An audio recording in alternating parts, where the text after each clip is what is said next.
Friend, कैसे हो? उम्मीद करता हूँ आप सब लोग अच्छे होंगे। तो एक और इंटरेस्टिंग कंपैरिजन वीडियो में आप लोगों का स्वागत है। अलग अलग ब्रांड के दो पॉपुलर स्मार्टफोन, एक तरफ OnePlus का Nord CE3 Lite 5G और दूसरी तरफ Realme का 11 5G। इन दोनों स्मार्टफोन के अगर प्राइस की बात करी जाए तो OnePlus के Nord CE3 Lite 5G को 19,999 रुपए की प्राइस में 8GB की रैम और 128GB स्टोरेज वाले वेरिएंट को बाई कर सकते हैं। वही दूसरी तरफ Realme के 11 5G को 18,999 रुपए की प्राइस में 8GB की रैम और 128GB स्टोरेज वाले वेरिएंट को बाई कर सकते हैं। दोनों स्मार्टफोन में 1000 रुपीज का डिफरेंस देखने को मिल जाता है। तो अगर आप लोग भी 20,000 रुपीज से कम के प्राइस में नया ऑलराउंडर स्मार्टफोन लेने के लिए सोच रहे हो तो आज के इस कंपैरिजन वीडियो को आप लोगों को पूरा जरूर देख के जाना चाहिए। तो बिना देरी करे चलिए वीडियो को हम शुरू करते हैं। स्मार्टफोन का अगर परफॉर्मेंस की बात करी जाए, जैसा कि आप सभी लोग जानते होंगे कि एक स्मार्टफोन के लिए उसका प्रोसेसर काफी इंपॉर्टेंट पार्ट होता है। जिस तरह इन दोनों स्मार्टफोन के प्राइस में इतना ज्यादा डिफरेंस देखने को नहीं मिलता, उसी तरह इन दोनों स्मार्टफोन की परफॉर्मेंस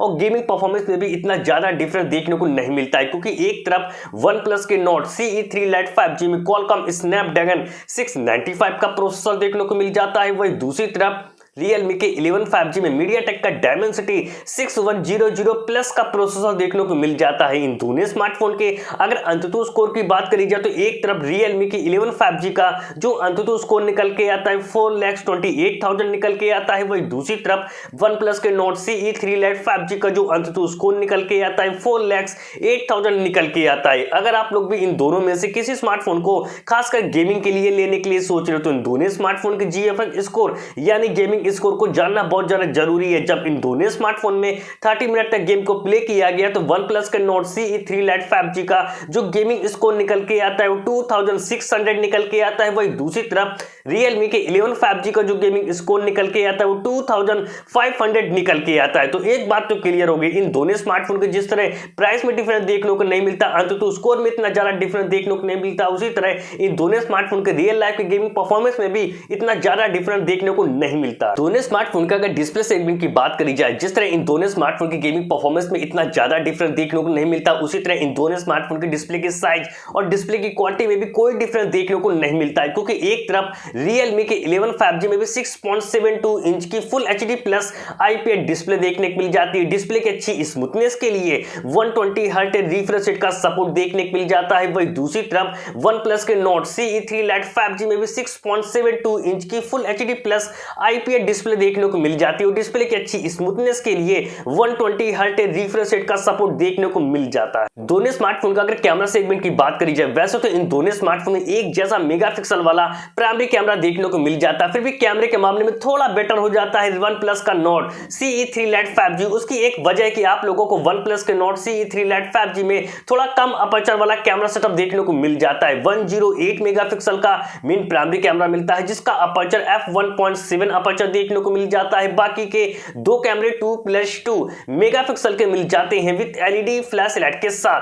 वही दूसरी तरफ Realme के 11 5G के बैक में डुअल रियर कैमरा सेटअप देखने को मिल जाते हैं। 108 मेगापिक्सल का मेन प्राइमरी कैमरा मिलता है, जिसका अपर्चर f1.75 अपर्चर देखने को मिल जाता है। बाकी का दूसरा कैमरा 2 मेगापिक्सल का मिल जाता है विद LED फ्लैश लाइट के साथ। इन दोनों स्मार्टफोन का अगर सेल्फी कैमरे की बात करी जाए तो सेल्फी के मामले में भी ये दोनों स्मार्टफोन लगभग एक जैसे, क्योंकि दोनों स्मार्टफोन एक जैसा मेगापिक्सल वाला सेल्फी कैमरा देखने को मिल जाता है। एक तरफ OnePlus के Nord CE3 Lite 5G में 16 मेगापिक्सल का सेल्फी कैमरा देखने को मिल जाता है, जिसका अपर्चर f2.4 अपर्चर देखने को मिल जाता है। वही दूसरी तरफ Realme के 11 5G में भी 16 मेगापिक्सल का सेल्फी कैमरा देखने को मिल जाता है, जिसका अपर्चर f2.45 अपर्चर देखने को मिल जाता है। स्मार्टफोन का अगर बैटरी सेगमेंट की बात करी जाए तो बैटरी और चार्जिंग स्पीड के मामले में भी ये दोनों स्मार्टफोन बिल्कुल एक जैसे, क्योंकि एक तरफ OnePlus के Nord CE3 Lite 5G में भी 5000 mAh की बैटरी देखने को मिल जाती है, 67 वाट के सुपर वोक चार्जिंग के साथ USB Type-C पोर्ट का सपोर्ट देखने को मिल जाता है। वही दूसरी तरफ Realme के 11 5G में भी 5000 mAh की बैटरी देखने को मिल जाती है, 67 वाट के सुपर वोक चार्जिंग के साथ USB Type-C पोर्ट का सपोर्ट देखने को मिल जाता है। सिक्योरिटी फीचर के लिए दोनों स्मार्टफोन में साइड माउंटेड फिंगरप्रिंट सेंसर देखने को मिल जाते हैं। तो अब बात करी जाए कि दोनों में से कौन सा स्मार्टफोन आप लोगों के लिए बेस्ट है। वैसे तो इन दोनों स्मार्टफोन के प्राइस में सिर्फ 1000 रुपीज का डिफरेंस देखने को मिल जाता है, पर रियल लाइफ के गेमिंग परफॉर्मेंस में इतना ज्यादा डिफरेंस देखने को नहीं मिलता। डिस्प्ले की क्वालिटी भी दोनों स्मार्टफोन में एक जैसी देखने को मिल जाती है। कैमरा सेटअप भी दोनों स्मार्टफोन में लगभग एक जैसा देखने को मिल जाता है। बैटरी और चार्जिंग स्पीड भी दोनों स्मार्टफोन की एक जैसी देखने को मिल जाती है। तो अगर आप लोग भी इन दोनों में से किसी स्मार्टफोन को लेने का मन बना रहे हो, कंफ्यूज हो कि कौन सा स्मार्टफोन लेना सही रहेगा, तो मैं आप लोगों को रिकमेंड करता हूं कि आप लोग 1000 रुपीज कम खर्च करके Realme के 11 5G को बाय करें। स्पेसिफिकेशन के मामले में तो ये दोनों स्मार्टफोन बिल्कुल एक जैसे। अब ये आप लोगों की चॉइस है कि आप लोग किस डिजाइन को ज्यादा प्रेफर करोगे, Realme के डिजाइन को ज्यादा पसंद करते हो या फिर OnePlus के डिजाइन को ज्यादा पसंद करते हो। ये आप लोगों की चॉइस है।